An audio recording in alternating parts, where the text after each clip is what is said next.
As requested, this is a video review of our Newmar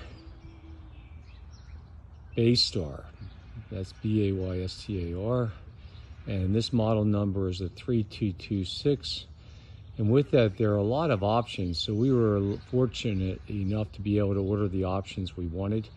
And they made it as we wanted, so we really appreciated that.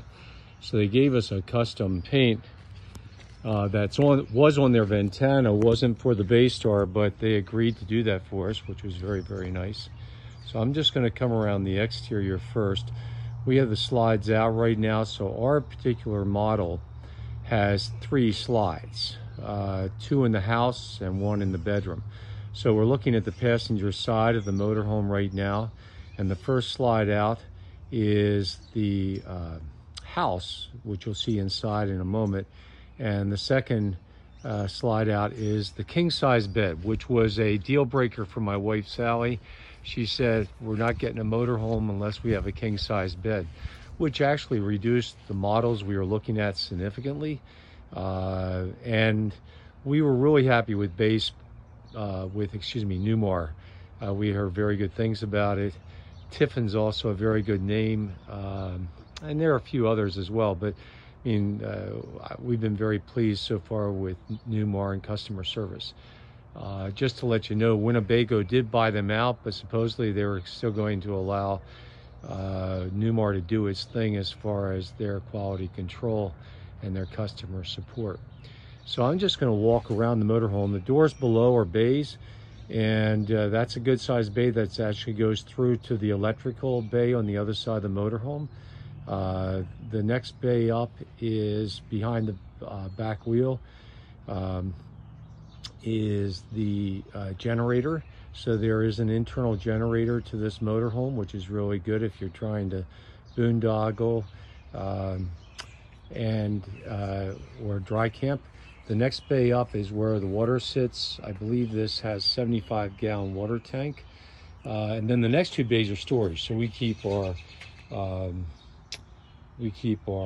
grill and propane tank and gallon jugs of water primarily in there. Some of our grilling accessories. This is an external TV. We haven't used it much. It's nice. I thought it'd be great for tailgating, but we just haven't used it much yet. And the connecting, it's a little bit of an issue, but it's doable. And then the door into the coach is on the passenger side. Steps up in the steps. It's a nice feature that you can hit a switch inside the control panel. I'll show you a little bit later. That keeps the steps out once you're stationary in a campground. And then we have an awning above that's also all on electric, and that's very nice. I will try to remember to put that out for you.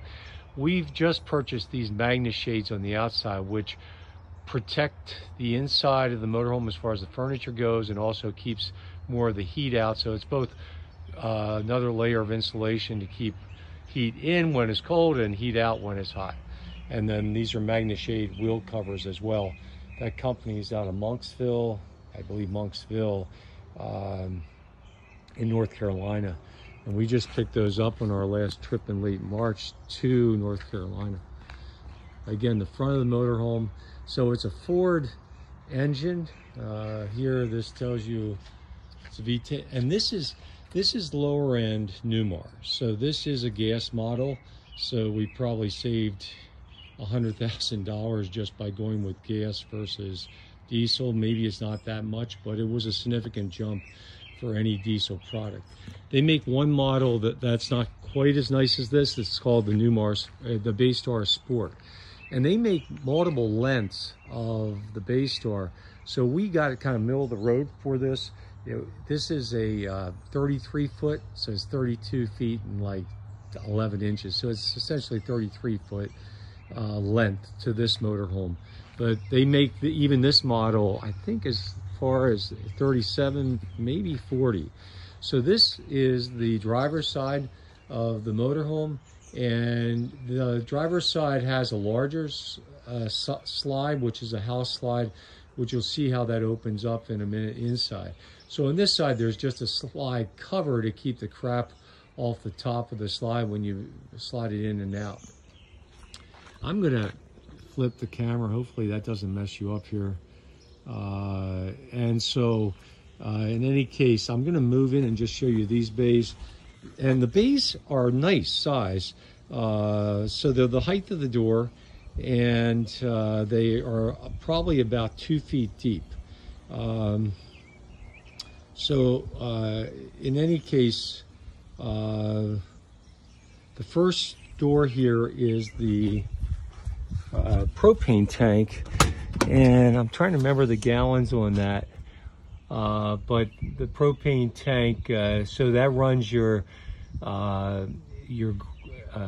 stove inside the burners, and it also runs your heat when it gets below 40 degrees. So there's 2 heating mechanisms on this motorhome. One's a heat pump, and the other is a furnace. The furnace runs off propane. That door is, these are locked, but I keep, batteries are behind this, the house batteries. So we have I believe they're set up in parallel, I'm not certain of that, but we have 6 house batteries that come out and slide here to keep a check on them. It's, and so far, you want to take care of your house batteries. There's maintenance that goes along with that, which is something that I didn't do a very good job with initially, but fortunately Sally got me on that, and now I'm doing a better job of that. And then this bay, I don't think is quite as tall. So this last bay back, coming back the side here, you can see, I don't want to, this is a window over the sofa inside, and this is a window over the kitchen inside. This is the hot water area inside the hot water tank. And then this is the water bay right here, so it allows you to hook up to campsite water.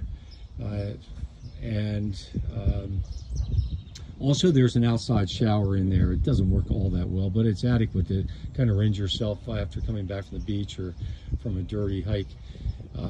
This next bay back is where the black tank and the gray tank empty, and we have a macerator. If you want to know more about that, I can tell you what that's about.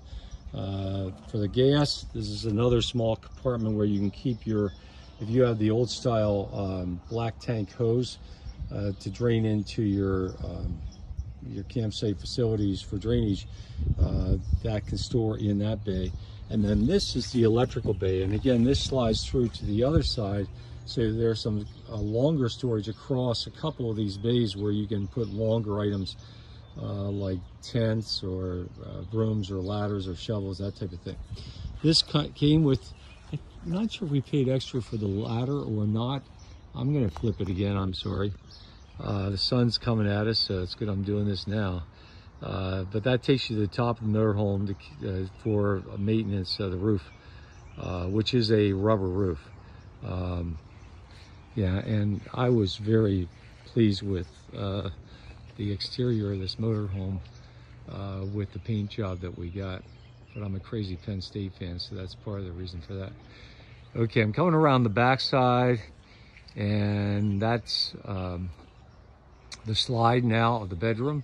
Coming around again, and I use these cut up noodles just to protect ourselves from banging our heads under the slides. It's kind of a reminder. It doesn't look quite as nice, but it sure beats banging your head on one of these corners. I'll take it off for a second, and you see that corner is going to do you some damage if you bang your head against it or come up against it with your shoulder. Okay, so it's double axle in the back, single axle in the front. We had some issues with the tires. We do have tire minders, which is something else I could tell you more about if you want to know about it. But yeah, we found out there's a lot to learn about a motorhome, but boy, has it been nice to camp and have your home moving with you. And you don't have to pack and unpack as far as going into hotels. Okay, so I'm gonna stop this or pause it.